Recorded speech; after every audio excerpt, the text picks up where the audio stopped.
Bonjour ou bonsoir. À quel moment vous verrez cette interview? Le hasard ferait très bien les choses. Nouvelle interview aujourd'hui avec Laetitia. Merci Laetitia d'être là. On Avec va plaisir. parler d'un sujet extrêmement intéressant qui parle de sexualité. Un interview qui s'inscrit dans le projet de 108 interviews de femmes qui osent leurs rêves en action. Et puis maintenant, il y a aussi un événement qui est en préparation, qui est en gestation, je dirais. Et vous allez en avoir de plus en plus les informations. Mais aujourd'hui, je laisse la parole à Laetitia. Déjà, dans un premier temps, merci déjà. Et puis, si tu peux te présenter pour ceux qui ne te connaissent pas. Et puis peut-être, même ceux qui te connaissent, ta présentation va peut-être leur apporter des éléments nouveaux auxquels ils ne s'attendaient peut-être pas. Je trouve ça toujours intéressant. Donc, je te laisse la parole. Merci Bénédicte. Eh bien, donc moi c'est Laetitia et ça fait plusieurs années que je marche donc un chemin de réconciliation intérieure entre le féminin et le masculin, mais aussi une reliance en fait justement profonde à la sexualité sacrée et entre autres on va dire au pouvoir, mais le pouvoir plutôt personnel de retour dans sa pleine puissance, en lien avec en fait la Kundalini dans son corps quand elle est activée et le potentiel en fait des Kundalini d'ailleurs dans le corps qui permettent en fait d'entrer dans un pouvoir créateur au-delà de ce que l'on pourrait croire, au-delà des limitations, dans une forme de pure conscience. Et je dirais que ce chemin amène inévitablement en fait à une reliance en fait au divin féminin originel, primordial, qui nous ramène en tant qu'hommes et femmes à, avec évidence, le retour à cette pure conscience d'être et donc ensuite de créer sa vie en multiplant en fait. Voilà. Donc si je devais mettre une étiquette, je me prénommerais plus comme, je dirais, coach holistique plus que thérapeute, en fait, dans ce que je propose, et activatrice, en fait, du divin féminin. D'accord. Alors, il y a un terme que tu as employé, on en entend beaucoup parler, Kundalini. Mais qu'est-ce que c'est donc la Kundalini? Voilà, avant de partir un peu plus sur le rêve que tu as envie de partager avec nous, il y a quand même ce mot-là qui vient. Il y a beaucoup de, je pense, de fantasmes sur cette Kundalini. Est-ce qu'il y en a qui le font pour une nécessité, une utilité? Est-ce que ça a une nécessité? Est-ce que ça a une utilité? Voilà, qu'est-ce que c'est? Est-ce qu'on a besoin de la chercher? Est-ce qu'on a besoin de la déclencher? Ou est-ce que ça arrive? Enfin, qu'est-ce que tu peux nous dire sur ce mot Kundalini? Alors, c'est une énergie donc tellurique en reliance à la Terre pour la première en fait qui vient s'activer dans notre corps en lien avec le féminin, du coup ici en lien avec le divin féminin et notre reliance en fait à la Terre-Mère, à Gaïa. C'est pas forcément une énergie qui se cherche justement parce que quand elle est activée ou forcée, il se peut qu'il y ait des blocages en fait au niveau du corps. Ou que ça vienne réveiller en fait d'un coup d'un seul beaucoup de distorsions en fait dans le corps, dans le sens où à la base c'est une énergie donc qui est neutre puisqu'elle vient de la Terre, donc c'est une force primordiale en reliance terrestre avec le cœur de la Terre. Et quand elle vient, quand elle part de la Terre, en fait, elle est neutre, elle n'est pas polarisée. Elle se polarise en fait à l'entrée dans notre corps, donc au départ, au niveau de notre périnée, elle entre à cet endroit, qu'on soit homme ou femme. Et quand elle entre à cet endroit, ici déjà, elle prend la polarisation en fait de l'être humain. D'accord. Ce qui veut dire que quand elle entre dans le corps, en fonction de notre cheminement justement de conscience, en lien avec la partie justement de distorsion qui est connectée au mental égo, en fait, en fonction des couches qui sont présentes, eh bien, elle va venir nettoyer, en fait. Ok. Et donc au départ, elle peut être très violente. Moi, ça a été mon cas. Parce que quand je dis violente, c'est aussi en fonction de nos mémoires karmiques, hein, en lien avec aussi cette énergie-là. Par exemple, pour des femmes qui ont des mémoires de prêtresse ou qui ont des mémoires de tantrika, en fonction de ce qu'on a vécu en lien avec cette énergie, ben, ça vient tout de suite nous confronter en fait à ces mémoires-là. Parfois, ça peut faire remonter des peurs, ça peut faire remonter cette comment dire, elle est chargée en fait à ce moment-là, cette énergie, donc elle est dense en fait dans le corps au départ, et forcément, quand on n'a jamais vécu ça, bah, ça peut, oui, en effet, activer des peurs, des appréhensions, etc. dans le corps, quoi. Oui, ok. Donc c'est une énergie plutôt libératrice, je dirais. Voilà, elle vient, tout à fait, elle vient œuvrer dans le corps en purification en fait. Ok. En Merci déjà d'avoir précisé ça parce que c'est vrai qu'on entend beaucoup ce mot. Je trouve que c'est toujours intéressant d'avoir un point de vue et peut-être d'arrêter peut-être de fantasmer sur la montée de la Kundalini. Quand ça doit se faire, elle se fait et il n'y a pas à chercher réellement à le faire et que ça arrive au bon moment. Et exact. je trouve que c'est intéressant en tout cas de proposer ce point de vue. Et donc, on y revient un petit peu aux histoires de rêve, parce que c'est un peu le thème central de ces interviews.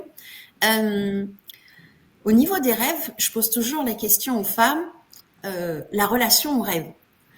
Et je dirais que j'ai remarqué qu'il y aurait 4 tendances. La première, je dirais, il y a la team des femmes qui ont toujours rêvé, qui ont suivi leur appel, et des voyageuses, des artistes, qui sont partis vraiment à nourrir ce rêve-là. Il y a la team, je dirais, la deuxième, c'est plutôt dans une vie, je dirais, plus classique, où on suit les standards, les règles, les injonctions familiales, sociétales, et qui fait qu'on part dans une activité, par exemple, professionnelle ou même familiale, qui fait que, à un moment donné, il y a un événement de la vie qui fait qu'il y a un truc qui ne va pas là.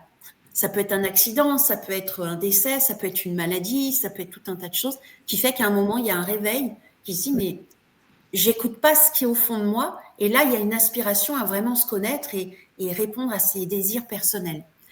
Et puis, il y a la troisième team qui a toujours rêvé, qui a toujours réalisé ses rêves, mais en fait, elle s'en est même pas rendue compte. Elle se dit non, mais moi, je réalise pas mes rêves, je sais même pas ce que je veux, je sais pas, mais c'est quoi? Et puis à un moment, il y a un truc qui fait ah mais si j'ai fait ça, ah mais si j'ai réalisé mes rêves, et puis j'ai fait ça, j'ai fait ça. C'est comme si d'un seul coup, il y a un éveil de conscience que on a été toujours écouté l'appel de soi, mais sans s'en rendre compte. Donc c'est un petit manque de conscience. Je fais partie de cette team-là, surtout. Et puis peut-être un petit peu de la team 2 aussi, mais beaucoup plus légèrement. Et puis ce qui m'amène à la quatrième team, c'est plutôt j'ai un peu vécu le un peu le 2, donc j'ai écouté mes rêves et puis en même temps j'ai eu cet événement-là. Je dirais que c'est un melting pot un petit peu des 3 premières. Voilà pour l'instant mon observation. Ça va peut-être évoluer, mais voilà. Alors toi, tu te sens plutôt de quel team? Euh,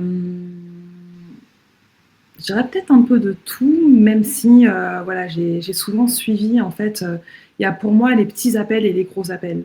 Tu le Oui, disais, en fait, on a parfois dans la vie des événements, c'est-à-dire que quand à un moment donné, il y a peut-être quelque chose qui était en background et qu'on n'a pas forcément écouté, d'un coup, c'est comme si la vie elle nous le servait devant nous comme bon, t'y vas ou t'y vas pas, quoi. oui, Euh, tu vois, il y a comme une insistance à un moment donné qui fait qu'on va shifter, en fait. On va oui, s'autoriser ça parce que c'est maintenant, tu vois. C'est maintenant et c'est pas après. oui, On sent intérieurement comme une énergie motrice très très forte en fait, hein.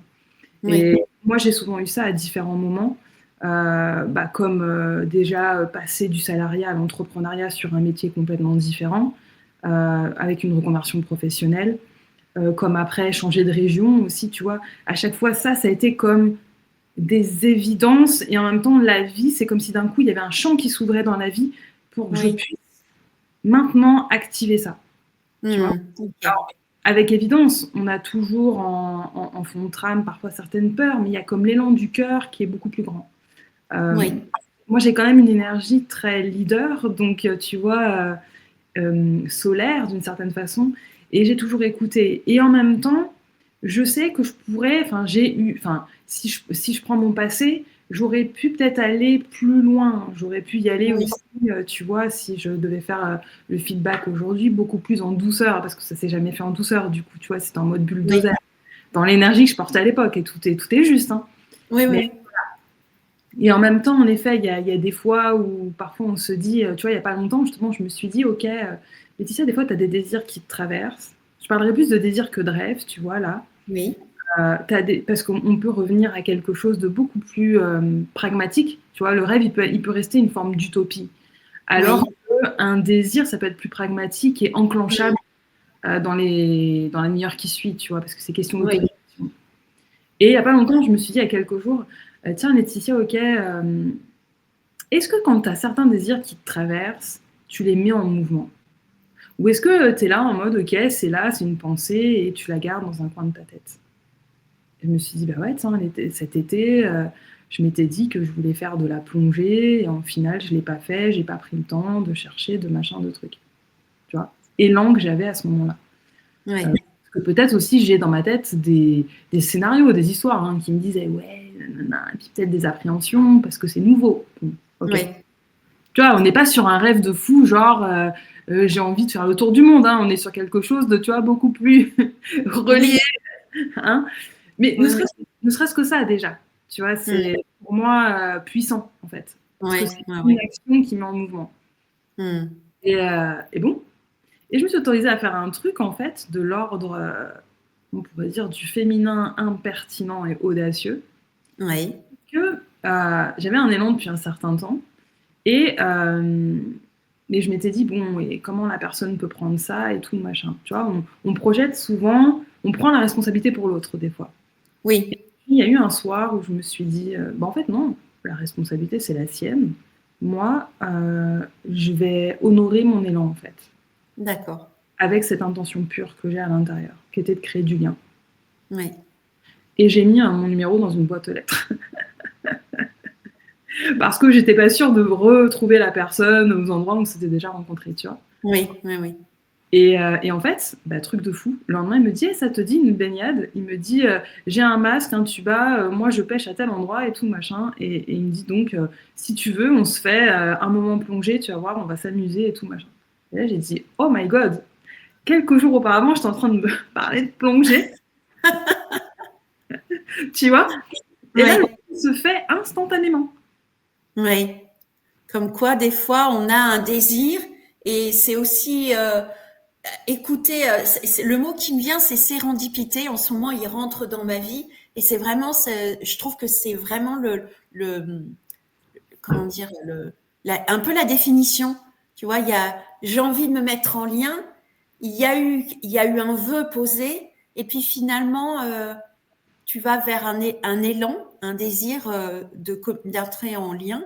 Et là, d'un seul coup, ton rêve de départ se réalise. Et c'est un peu ça. Et j'aime beaucoup l'idée que tu dis, un rêve, c'est un peu éthéré quelque part, c'est un peu trop loin.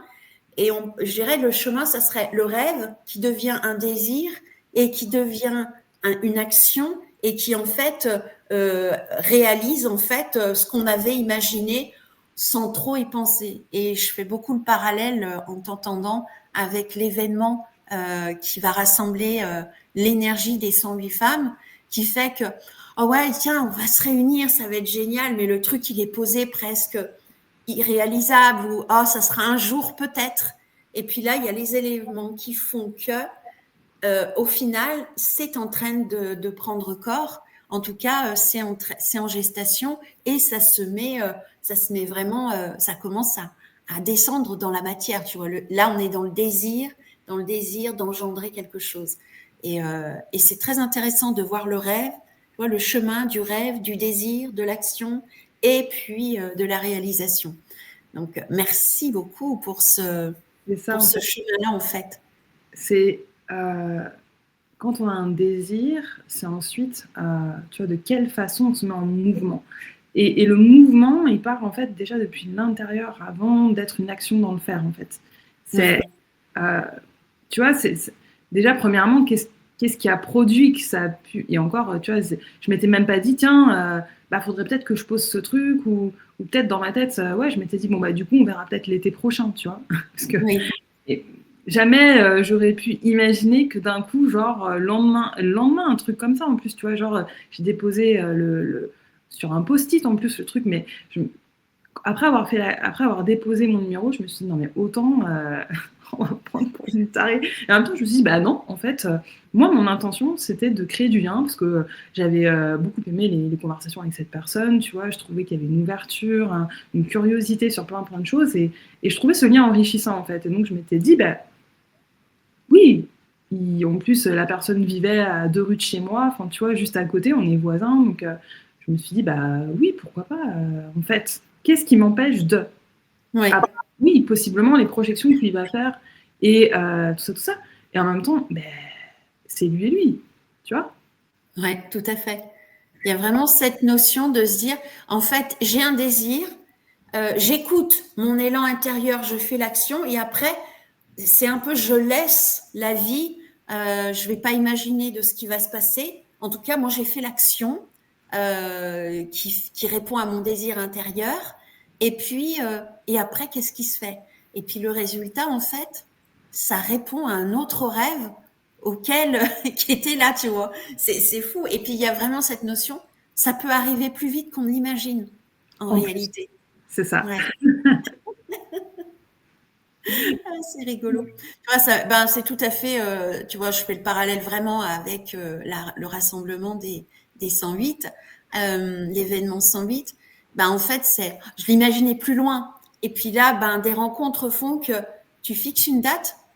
Ah ouais, je fixe une date. Tu vois, il y a vraiment cette notion-là. Donc, c'est super rigolo.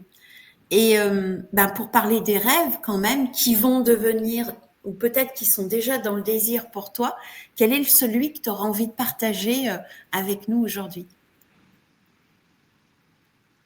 Alors, tu vois, c'est marrant parce que j'ai déjà beaucoup eu fait, enfin, c'est au-delà des rêves, c'était peut-être plus, tu vois, enfin, moi, je préfère parler de désir que de rêve, c'est marrant. Euh, C'était justement, tu vois, de déployer cette partie-là d'activité encore plus, tu vois, en lien avec ce divin féminin, en fait, qui descend sur Terre et qui... et tu vois, quelque chose qui m'anime énormément, c'est justement les rassemblements en présentiel, dans le sens, tu vois, des retraites, des moments ensemble, en fait, parce que ayant déjà vécu ça par le biais de l'art des miroirs, en fait, tu vois, qui est aussi une de mes médecines, en lien avec D'accord. les huiles. Bah justement, on parlait en off des prêtresses, en fait, justement. C'est très en lien avec ça. Moi, j'ai beaucoup de mémoire de prêtresse. Et une des portes aussi de reliance au féminin et du coup à la terre, peut-être par l'art des miroirs, qui est donc Oui, le lien au corps, le lien au toucher, et la création des huiles, en fait, des huiles sacrées, entre guillemets, des huiles oui, consacrées, si on va par là. Et donc la reliance à la terre aussi par ce biais-là, tu vois, en lien avec les consciences végétales, des plantes, etc. Et c'était toujours magique, en fait, quand j'initiais ça en présentiel. C'était toujours magique parce que, oui, dans le distanciel, il y a déjà beaucoup de choses qui se passent, mais en présentiel, il y a véritablement un cocon qui se crée avec le lieu, avec, tu vois, il y a toute une alchimie particulière, en fait, qui se pose. Et c'est pour ça que bah, ces rendez-vous en présentiel, ils sont toujours encore plus puissants que le oui, présentiel, que le distanciel, tu vois. oui, oui, oui. Alors c'est vrai que le distanciel a été intéressant pendant une période et c'était bien parce Ouais, qu'il y a des personnes qui se sont connectées que si on était resté que dans le présentiel, on n'aurait pas connecté. Donc, ça a ouvert en tout cas des rencontres, des échanges. Et puis maintenant, je ressens en tout cas pour beaucoup de personnes et ce qui est partagé autour, c'est le retour au présentiel. C'est un peu, on s'est rencontrés à distance et maintenant on se rejoint, tu vois. On se rejoint. ouais. Mm. C'est en fait, tu vois, c'est ne pas enfermer les formes dans. Et tu vois, c'est marrant. À l'époque, j'avais fait beaucoup de présentiel pour Mirofort. Et en fait, j'avais reçu le message à un moment donné de quelqu'un qui m'avait demandé, tu vois, justement du distanciel et j'en avais jamais fait dans l'art des Miroforts parce que c'est quand même particulier. Et là, je me suis dit, oh, ok, bah, comment je vais faire et tout. Et j'ai reçu le message de n'enferme pas le divin dans sa forme, en fait, tu vois. Donc, Ouais, tu vois, il y avait aussi cette notion d'autorisation de transmettre, peu importe la forme. ouais, Que dans tous les cas, tout s'adapte et s'agence toujours pour servir au plus haut, en fait, tu vois. ouais. Hmm. Et ce qui me vient là quand je t'entends, c'est que finalement, un désir qu'on a envie d'assouvir ou de réaliser, euh, c'est enlever la forme. On ne sait pas en fait quelle forme ça va avoir, de quelle manière ça va arriver. Il y a juste ce désir intérieur et il y a une histoire de foi en fait, de se relier avec la foi. Et j'ai envie de t'amener sur le terrain. Ben, et c'est quoi le lien à la sexualité? La foi et la sexualité. Oui, C'est intéressant. Parce qu'en fait, la foi, c'est la reliance à la confiance, hein. Confiance en soi, confiance en la vie, confiance aussi. Du coup, ça parle aussi de sécurité intérieure, hein, dans son corps, de se sentir en sécurité en soi, en fait. oui, Ça veut dire, du coup, par ce biais-là, tu vois, ça me fait faire un pont là. Ça veut dire aussi que on est suffisamment souverain et dans son pouvoir personnel et dans son autorité intérieure. Donc, tu vois, oui, on a soit aussi notre potentiel créateur, puisque du coup, on sait que ce qu'on va créer va être à l'image de ce qu'on a choisi, hmm. qui augmente Et la sécurité intérieure. ouais, sécurité intérieure. C'est intéressant parce que sécurité intérieure et sexualité, c'est quand même très important. C'est pour ça. Ouais. Du Et en coup, même temps, donc là, tu parlais de se réunir en présentiel. Est-ce que pour toi, c'est important de se retrouver en présentiel pour justement faire grandir cette sécurité intérieure vis-à-vis de la sexualité? ça pourrait être les deux, présentiel ou distanciel. Les activations en fait fréquentielles dans le corps, elles peuvent être vécues, que ce soit en présence ou à distance en fait. Hmm. Simplement, si on va dans le rapport au toucher Oui, du corps, par exemple, en présentiel, tu vas vivre des immersions intégrales, en fait, tu vois, en lien avec le corps. Ça ne sera pas que fréquentiel, ça peut être aussi de l'ordre, tu vois, vraiment du toucher, de l'expérience, de la chair, en fait, tu vois. oui, Au-delà de l'aspect fréquentiel qui, lui, est micro-macro, en fait, tu vois, on peut aussi revenir à quelque chose de très palpable et pragmatique, qui est tu vois, la chair, quoi. oui, oui, On oui. a tendance à vouloir vivre la sexualité dans le plan subtil, mais elle demande justement, elle demande en fait aussi à s'incarner dans le corps, à se vivre dans la chair, à relier en fait subtil et matière, ou à relier le charnel et le spirituel en fait. Le plan Oui. spirituel divin et le plan charnel du corps, puisqu'on est quand Mm. même dans un corps humain sur Terre. Oui, oui, oui. Voilà. Et la réflexion qui me vient là, je me dis finalement, l'intérêt du distanciel, c'est peut-être aussi d'amener sur des plans euh, auxquels on n'accède pas forcément dès qu'on est tout de suite dans la matière. Et que ça a permis peut-être de développer plus cette relation au sacré, au plan subtil, et Ouais. que ça a eu son intérêt. Qu'est-ce que tu en penses? Ouais. Alors, bah, le distanciel, bon, dans tous les cas, tout peut se faire en distanciel, en fait, à partir du moment où on active fréquentiellement dans le corps des libérations, des réconciliations, etc. Euh, et ça peut aussi se faire en présentiel, par exemple. Tu vois, il n'y a Oui, pas de limite, en fait.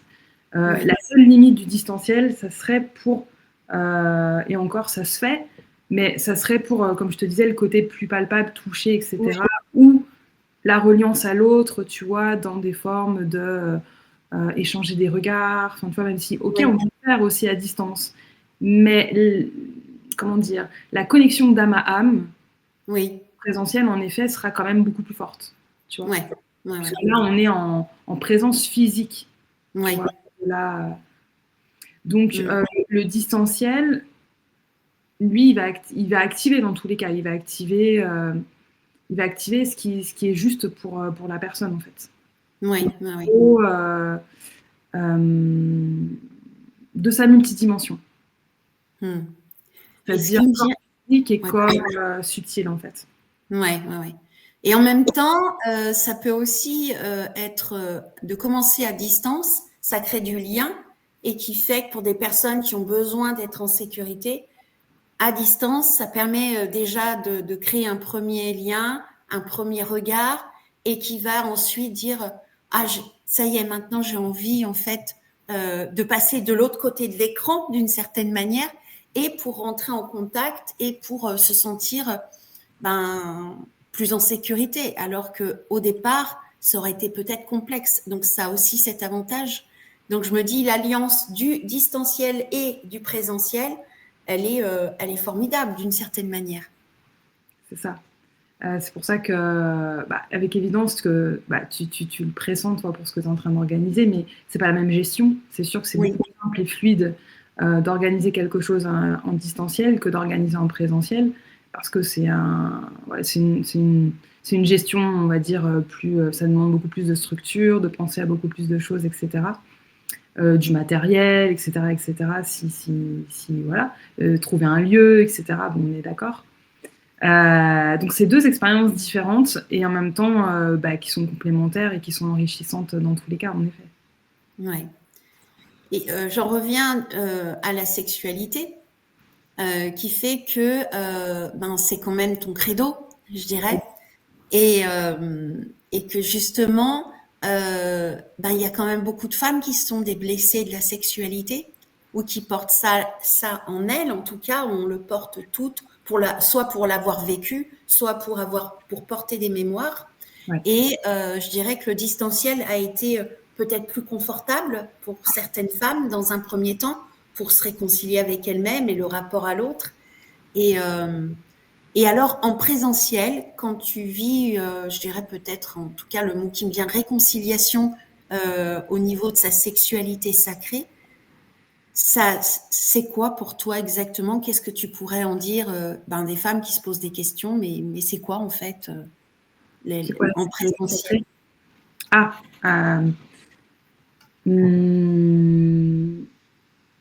en présentiel, en fait, c'est une descente dans... Tu vois, c'est marrant parce qu'il y a pas longtemps, j'avais proposé un espace qui s'appelait Intimité. Oui. Et dans cet espace, et avec évidence, j'ai ouvert en fait la reliance au plaisir. Oui. Et en discutant avec la personne qui était dans l'espace, je me suis rendu compte qu'en fait, on pouvait appréhender le plaisir depuis certains filtres. Et qu'on n'était pas... Enfin, moi là où je connectais le plaisir, c'était quelque chose de beaucoup plus profond et subtil que ce qu'elle appréhendait, en fait, tu vois. Oui. Et ce qui était intéressant, c'était de voir à quel point, du coup, on pouvait descendre. C'est-à-dire, tu sais, c'est comme... on est comme un millefeuille, en fait, et on vient descendre dans les couches du millefeuille pour aller là vers comme une expansion. Tu sais, c'est comme si à la base... tu touches que les premières notions du plaisir, comme on peut le connaître de façon lambda, en fait. Oui. Se dire, oui, j'aime bien, ça me fait plaisir quand je vais me promener, quand je suis dans la nature. Non, non. Là, je parlais d'un plaisir, en fait, de jouissance au niveau du corps, mais sans avoir besoin d'un élément extérieur, en fait. D'accord. Tu Oui, vois? c'est d'aller à l'intérieur de soi et de ressentir sans aucune, je dirais, il y a un côté distanciel en même temps dans le présentiel, il y a une certaine prendre de la distance avec le monde extérieur pour Voilà. revenir à l'intérieur de soi. C'est un En petit fait, peu dans ce sens. c'est ça, c'est descendre en soi, c'est embrasser vraiment, tu vois, cette part du féminin en soi, parce que c'est vraiment relié à ça, hein. On parle du feu féminin, c'est-à-dire qu'on sort de ce feu masculin très, très bulldozer, pour entrer justement dans un feu féminin où c'est beaucoup plus délicat, subtil, doux, rond, tu vois, souple, tu vois, c'est le flow, quoi. Il y a presque une alliance de l'eau et du feu, en fait, tu vois, ici. Oui, oui, oui, oui. C'est plus le feu brut, en fait, hein. C'est un Oui. feu qui se mélange à l'eau, c'est un feu liquide, tu vois, qui vient danser, en fait. Et ouais, c'était vraiment intéressant parce que j'ai capté qu'on n'était pas, qu'elle connectait pas ce que, ben oui, mais en même temps, logique, en fait, c'est ce qu'elle venait aussi connecter dans l'espace. Et donc, cette forme d'intimité-là, en fait, quand on parle Oui. d'intimité, tu vois, c'était de descendre dans ce féminin en soi, qui n'est pas simplement enveloppe extérieure, même si on peut, en fait, tu vois, nourrir aussi ça. mais qui parlait vraiment d'aller dans des couches du féminin, en fait, ouais, de cette notion de plaisir, on en discutait la dernière fois, de l'innocence, de la jouissance, en fait, tu vois, Ouais. de réhabiliter ça en soi, en fait, de redonner espace à ça. Ouais. Et c'est marrant parce que d'un seul coup, la notion du fait qu'on a été tous plus ou moins mis à distance à un moment donné, c'était quelque part une invitation à revenir, à ressentir ce qui se passe en soi, se déconnecter un petit peu de la matière pour prendre connaissance de ce qui se passe en soi. Et maintenant, on peut revenir dans la matière avec cette connaissance en plus de la distance et de l'écoute intérieure qui était peut-être pas possible à un moment donné. Et je me dis, tiens, c'est intéressant de le voir sous cet angle-là, en fait. Ouais. Cette distance par les écrans, en fait, c'était une invitation à revenir à soi, à se poser les bonnes questions, à ressentir ce qui se passe en soi. Parce que quand on est peut-être trop fondu dans la matière, on oublie cette part-là en nous, en fait, de revenir en soi pour écouter ses désirs, ses plaisirs, ses sensations intérieures. Comment ça te parle, cette évocation-là? Oui, bah, c'est ça en fait. Si on est tout le temps en train de répondre à des stimuli extérieurs, si on se Ouais. laisse aussi envahir tout le temps par l'extérieur, on ne peut pas avoir des temps de connexion avec soi et d'écouter véritablement en fait ce qui émerge de l'espace du cœur, hein, en fait, de ces désirs véritables, parfois même des élans d'âme qui nous poussent à nous réaliser, en fait, à nous accomplir, à ressentir aussi à un moment donné, qui nous invite aussi à une forme de complétude intérieure, en fait, tu vois. Ouais. Hmm. Donc, Ça serait ça oui. finalement la sexualité féminine, c'est en tout cas être amené à écouter ses sensations intérieures. Et j'évoquais avec toi en off que j'avais été voir un petit peu les prêtresses égyptiennes, qu'est-ce que c'était. J'ai été voir tous les fantasmes que j'avais pu mettre autour de ça. Et puis que finalement, c'est plus une connexion, permettre la connexion à son désir intérieur sans pour autant partir dans dans quelque chose de plus charnel. Que si ça se passe, oui, mais c'est pas, c'est comme si on dit, on va d'abord en intériorité et après on va dans le charnel, au lieu de faire je vais dans le charnel pour déclencher le plaisir. Tu sais, il y a un truc qui Ouais. s'inverse un petit peu. Oui, bah, tu vois, voilà, c'est intéressant parce qu'on pourrait connecter le plaisir que au plaisir sexuel, alors que le plaisir va bien au-delà de ça. C'est-à-dire Oui. que moi, j'ai pu vivre des moments justement en reliance à mon féminin où je pouvais m'extasier de manger du houmous, tu vois, parce que c'est des choses qui font écho à des parts de moi ou de m'extasier devant. Mais quand je te dis extase, c'est presque tu fusionnes, tu vois, avec le moment, avec Oui. ce qui se présente à toi, avec l'expérience en fait, tu vois. Oui. Et c'est un autre type de plaisir ici. Oui. On n'est plus simplement dans un plaisir charnel. Oui. Mon chat Et confirme. c'est peut-être. Et le chat, il vient valider tout ça. Dans le sens où, en fait, tu vois, il y a différents chemins pour reconnecter en fait à un autre type de sexualité. Il y a des personnes et la sexualité féminine, pour moi, elle vaut pour. Enfin, tu parlais de sexualité féminine, c'est intéressant. Euh, elle, euh, elle s'adresse autant, elle s'invite autant chez les hommes que chez les femmes. C'est pas du Oui. tout une question de genre, en fait. Ah oui, oui, c'est tout à fait, oui. La reliance au divin féminin, c'est vraiment un espace que nous sommes invités en tant qu'êtres humains à reconnecter au-delà du genre. C'est Ouais. voilà.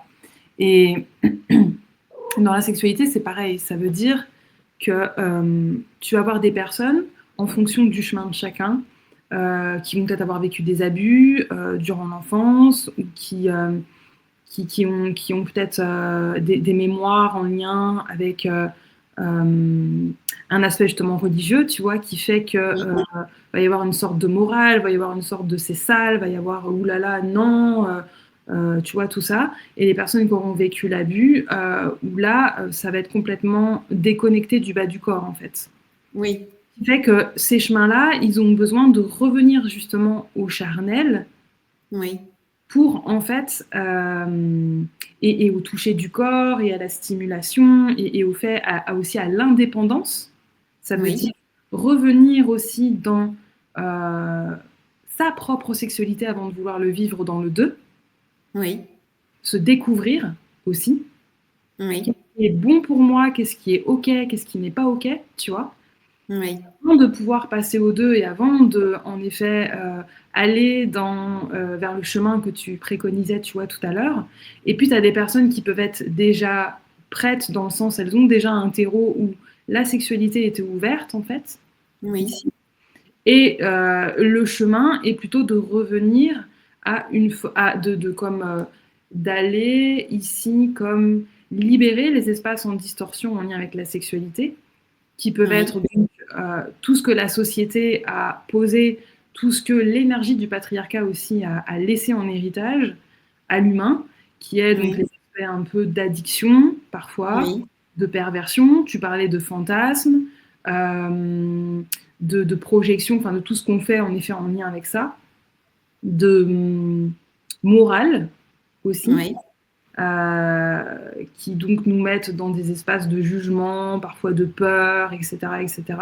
Donc c'est en fait aller libérer tous les verrous, qu'ils Oui. soient enfin, en tu vois, en multidimension, peu importe où est-ce qu'ils se situent, pour justement revenir en fait à une sexualité qui va connecter d'abord en soi, Oui. revenir à une forme de ce que j'appelle pureté d'être en fait, tu vois. Oui. Hmm. Va venir nourrir du coup non plus un besoin, parce que qui Oui. dit besoin dit manque, dit vide en soi, mais Oui. qui va émerger depuis le plein. Je suis déjà Oui. plein de moi. Je Oui. suis déjà plein de cette énergie-là que je ne vais plus utiliser simplement pour nourrir un besoin avec l'autre. Et ça peut même Oui. être d'ailleurs dans certaines conversations que j'ai eues récemment, c'est très intéressant. Euh, Ça fait 2 fois, tu vois, où en fait j'observe que c'est un, pour l'homme, c'est une preuve d'amour que d'entrer dans la sexualité avec la femme. S'il n'y a plus Oui. de sexualité, c'est comme si, tu vois, donc Oui. toutes les croyances aussi qu'il y a derrière, du coup, Oui. tout ce qu'on y met, toutes les histoires qu'on se raconte en lien avec ça, Oui. et ben c'est revenir à l'indépendance, Oui. c'est-à-dire que je nourris une énergie sexuelle de moi à moi, elle vient me remplir. Oui. Tu vois, donc le chemin est complètement différent, hein. Je Hmm. reviens encore à moi, à mon intériorité. Cette énergie vient me remplir, je la cultive Oui. pour mon bien-être, je la cultive pour au-delà, si on va sur un step encore plus haut, pour créer. Je l'utilise pour créer. Moi, je l'ai beaucoup utilisé aussi pour libérer à l'époque. Oui. C'était des moyens de libération. Oui. Et vraiment, je m'appuyais dessus et je l'activais hein, pour quand je sentais qu'il y avait des choses à libérer. Je faisais même des rituels, tu vois. C'est-à-dire, je m'organisais un espace sacré et tout. Et voilà, vraiment, bon, on était un peu dans, dans la posture de la prêtresse, si on va par là, tu vois. Mais voilà, Oui. c'est ça en fait. Oui. Oui. Et puis à mesure en fait où ça purifie en fait à l'intérieur, en effet là si on parle de la reliance à l'énergie de vie, à la Kundalini, ça permet à l'énergie de vie en fait de beaucoup plus circuler dans le corps. Et donc Oui. on quitte à mesure les espaces de survie, toutes les distorsions en fait matricielles, et on Oui. revient en fait vers l'entièreté de ce que nous propose l'émanation de la source en nous, donc la vie en fait. Oui. C'est magnifique. Là, je t'écoute, là, je bois tes paroles et ça donne une nouvelle vision, en tout cas, de la sexualité, qui est beaucoup plus holistique, qui est guérisseuse, qui est transformatrice. Et ben, je me dis, est-ce que tu as toujours été avec cette compréhension ou qu'est-ce qui t'a amené, toi, à en arriver à cette enfin, on va dire conscientisation, réalisation? Qu'est-ce qui a fait que tu as été sur ce chemin? Alors c'est marrant parce qu'en fait, quand je prends le fil rouge de ma vie, en fait, fait, ça a toujours été là. Je me souviens, il y a des années en arrière, hein, quand je te dis ça, c'est peut-être 10 ans, je m'ennuyais beaucoup dans la sexualité avec les hommes parce que déjà j'étais hypersensible, empathe, donc je captais tout. Ce qui fait que parfois je sentais que l'homme c'était vraiment unilatéral, hein, il n'y avait pas de partage. Et moi qui étais beaucoup dans l'espace du cœur, je me disais ok, bon, d'accord. Je comprenais pas, j'avais beaucoup d'incompréhension et puis en même temps j'avais aussi mes propres espaces de guérison, là, enfin de libération, etc. aussi, qui étaient là, mais je me suis beaucoup ennuyée au point de me dire que j'avais peut-être un problème, tu vois, au départ. Oui. Bon, après, dans ma lignée de femmes, il y avait peu de femmes quand même très ouvertes et expansées au niveau de la sexualité. Donc je pense qu'aussi en termes d'héritage, tu vois, dans le transgénérationnel, voilà, il y a aussi cette notion-là. Ce qui fait que j'étais pas non plus hyper ouverte et expansée.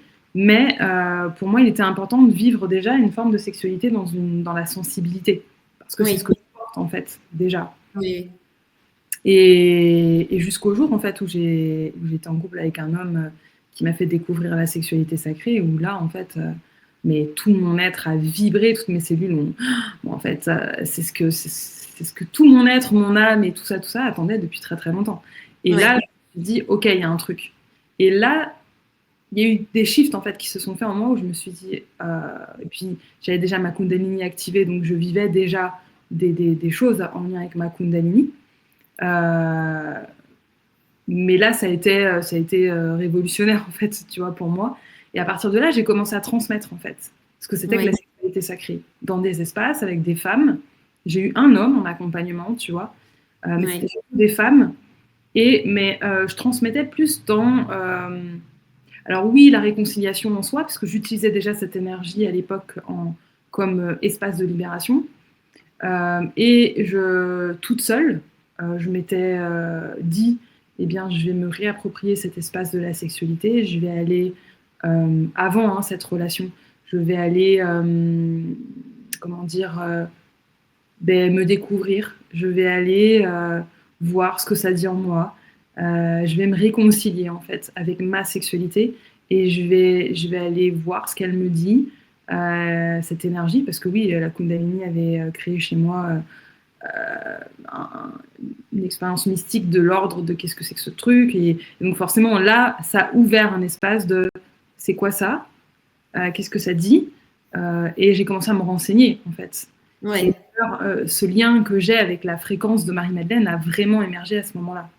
Je me suis mise à lire des livres en lien justement avec... Parce que quand on parle de Marie-Madeleine, on parle de sexualité sacrée avec évidence, en fait. Tu vois ? Et on parle, oui, de prêtresse, d'énergie de prêtresse, et oui, de la Kundalini aussi, puisque c'est ce qu'elle a reçu comme enseignement à l'époque où elle s'incarnait et où elle était prêtresse d'Isis, en fait. Oui, c'est quelque chose qu'on utilisait, ça faisait partie des enseignements et des initiations dans les temples égyptiens. C'est super intéressant. C'est vrai qu'en ce moment, il y a beaucoup de choses qui ressortent à ce niveau-là. Hein. On entend de plus en plus le féminin sacré, de Kundalini. Enfin, en tout cas, c'est en train d'émerger. Pour l'instant, on va se dire qu'actuellement, c'est plus confortable d'en parler. Mais il y a eu des périodes de la vie de parler de ces sujets-là qui sont quand même en France, en tout cas assez tabous, qui fait que il y a une sexualité qui, à mon sens, a été beaucoup salie. Peut-être pas qu'en France, mais enfin dans tout ce qui est en judéo-chrétien. Comment toi, quand tu as senti cet appel, en tout cas, aller vers cette sexualité-là, d'accompagner, est-ce qu'il y a eu des peurs, des résistances, des obstacles qui ont fait que tu t'es dit « Ah non, mais je peux pas parler de ça. Oh mon Dieu, mais qu'est-ce qu'on va penser de moi ?» Enfin, tout ce truc qu'on peut se raconter, en fait, en lien avec la sexualité. Comment tu as réussi? Alors déjà, est-ce que tu as eu ces moments-là de oh, mon Dieu, d'appréhension? Et si oui, comment t'es passé outre? Ou alors, qu'est-ce qui fait que Pour toi, non, en fait, ça a été d'une fluidité et il n'y a pas eu ces peurs, il n'y a pas eu de blocage, il n'y a pas eu d'obstacle, en fait. Alors c'est marrant parce que à l'époque où j'ai créé ces espaces qui s'appelaient Osmosis, pour moi c'était comme une évidence parce que je le vivais en fait. Et il y avait comme un jaillissement à l'intérieur de moi de vouloir transmettre ça depuis là où j'en étais, tu vois, avec mes compréhensions du moment. Cette reliance avec évidence à l'énergie de la prêtresse. Et puis de toute façon, toutes les femmes qui étaient dans mes espaces, elles étaient reliées à des mémoires comme ça. Donc tu vois, c'était intéressant aussi. Donc il n'y avait pas de peur. Il y avait, comment dire, il y avait comme une évidence et en même temps, j'avais commencé à en parler, tu vois, sur les réseaux et tout, mais c'était pas encore totalement assis. Oui, J'avais pas cheminé comme j'ai cheminé aujourd'hui, tu vois. oui, Euh, et ce qui fait qu'à la limite, je te dirais, tu vois, il y a eu plus d'appréhension ces dernières années à reparler de ce sujet parce que là, j'entrais sur une voie plus on enlève tous les filtres de l'ego, on revient en fait vers la voie finalement primordiale qui était donc cette forme d'aspect vierge en fait, hein, tu vois, d'aller là parler de ce qu'est la sexualité mais de façon vierge, ouais, quand on parle, tu vois, de rétablir l'innocence de la jouissance, quand on parle d'innocence, il y a cet aspect d'espace vierge en fait, qui n'a oui, pas de forme, qui n'a pas de distorsion, qui n'a pas de... elle est inaltérable, quoi, tu vois. oui, Donc, c'est quand même un cran plus haut, tu vois, c'est quand même un cran plus... Et là, forcément, ça vient chercher sur des strates beaucoup plus profondes de l'être aussi, même pour moi, en fait, tu vois. oui, oui, Et je pense que revenir avec ce sujet, l'asseoir et l'habiter, en fait, je dirais plutôt l'habiter totalement, oui, euh, c'était challenge, enfin, et ça l'est encore un peu, hein, tu vois. Ça m'a challengé dans certains endroits où, par exemple, premièrement, ça m'a demandé de réconcilier aussi des choses en moi, en lien avec l'homme. Par exemple, j'ai toujours su que j'allais accompagner les hommes, mais je savais qu'à l'époque, ça pouvait pas se faire parce que euh, comment dire, tant que tu as encore pour moi euh,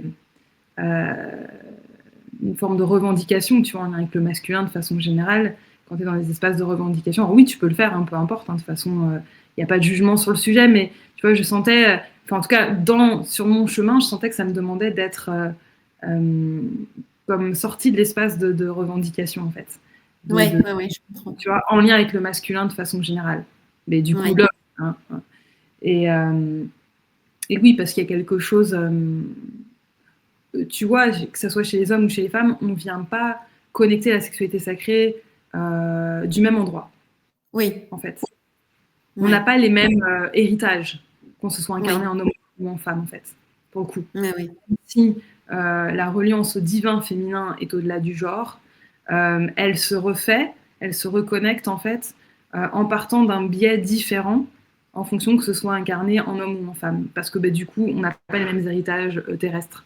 Voilà. mm, Pas le oui, même, oui, mais c'est complémentaire, en fait. C'est ça qui est toujours intéressant. C'est qu'on vient toujours dans une forme de complémentarité.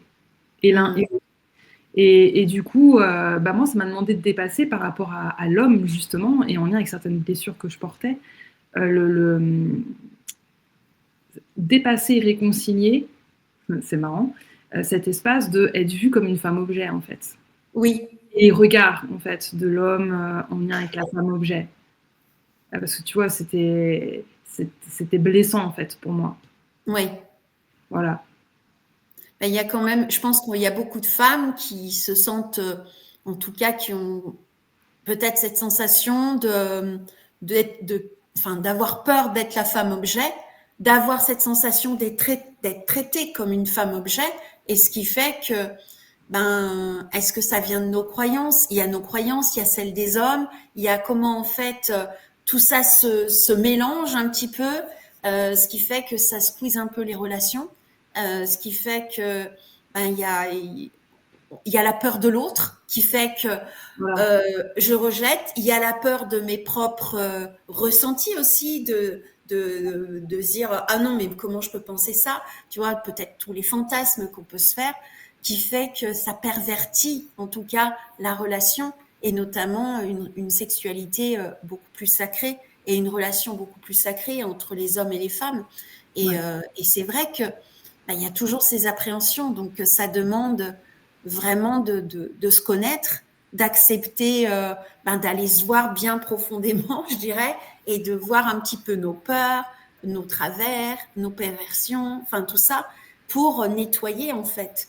Et que c'est un véritable chemin, en tout cas, moi c'est ce que je ressens que tu proposes là, parce que tu as fait tout le travail en fait, je dirais, tu connais le chemin, et donc tu proposes une voie qui de dire, tiens, je me réconcilie avec mon féminin, et parce que je me réconcilie avec mon féminin, je peux accueillir l'homme avec sa fonction, sa façon de fonctionner, et je peux mieux peut-être lui transmettre ce que moi j'ai appris pour lui donner une nouvelle vision de la sexualité. Ouais, carrément. Carrément, et en même temps, tu vois, c'est pareil, il y a des hommes qui sont... C'est vraiment intéressant parce qu'en fait, tu as des hommes aussi qui sont déjà connectés à une forme de féminin et qui ont du mal à l'accueillir parce que c'est pas commun, parce que comment je fais avec ça, parce que du coup ça demande à asseoir aussi parfois un autre type de masculin en soi, Oui. tu vois, parce que féminin et masculin ne peuvent pas fonctionner l'un sans l'autre en fait. Oui. Quand on est trop dans une polarité plutôt que l'autre, tu vois, il y a toujours un déséquilibre, et ce qui fait que voilà, au niveau de ce qui existe sur un plan cosmique, sur un plan universel, qui est donc l'harmonie. Quand il y a des équilibres, il y a chaos pour revenir à l'ordre et donc à l'harmonie en fait.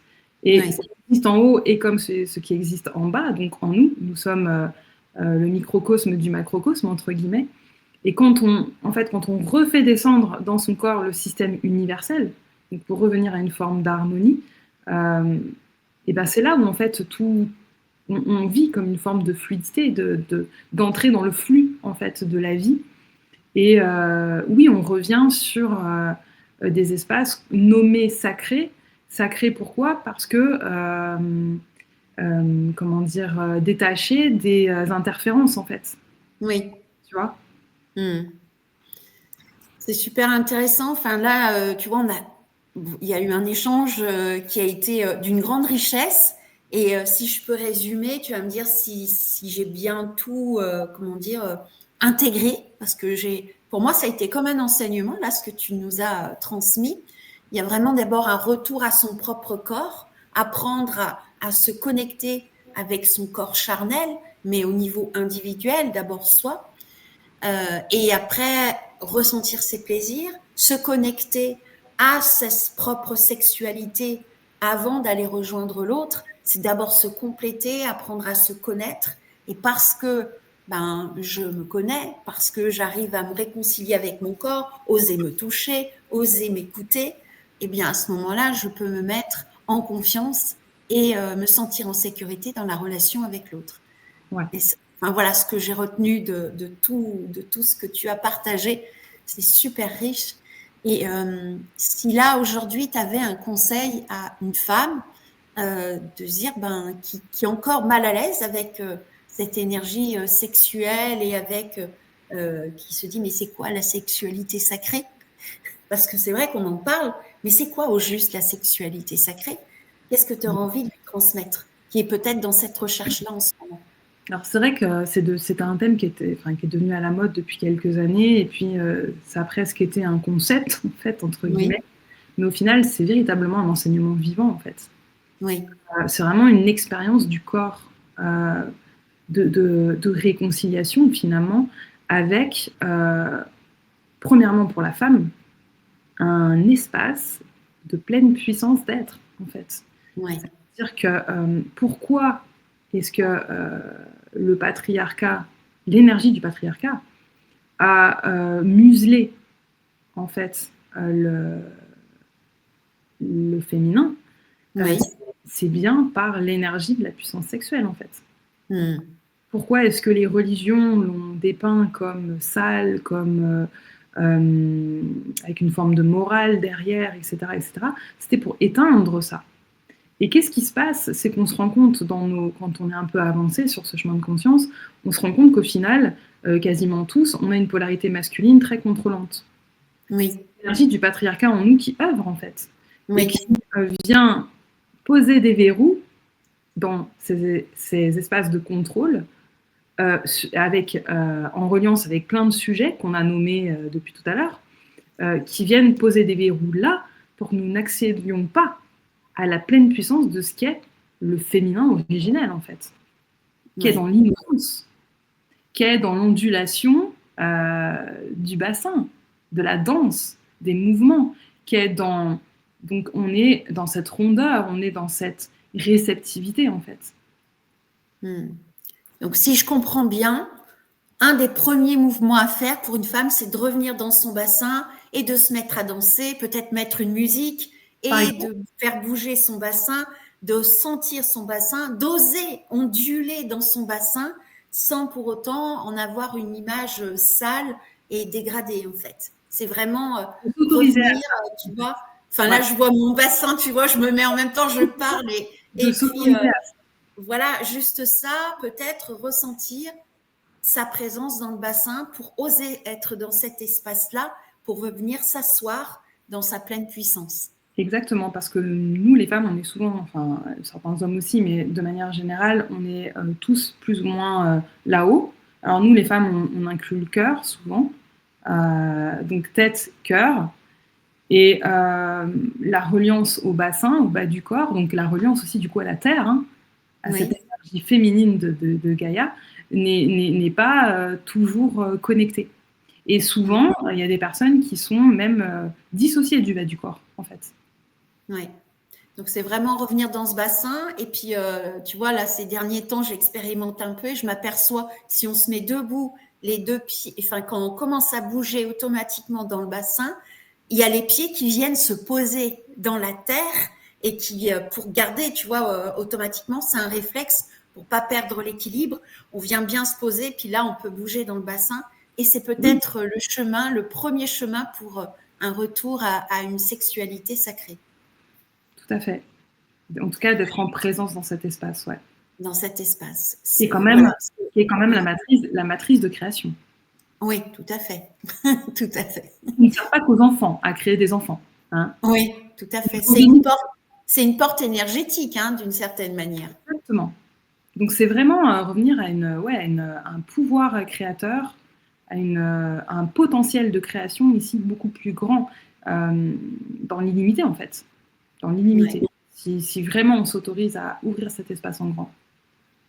Ouais.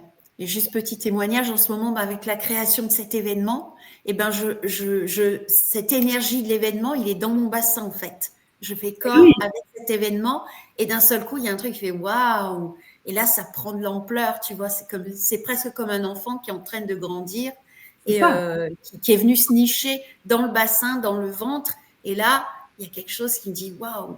Je danse déjà avant qu'il existe, en fait. Et c'est bon.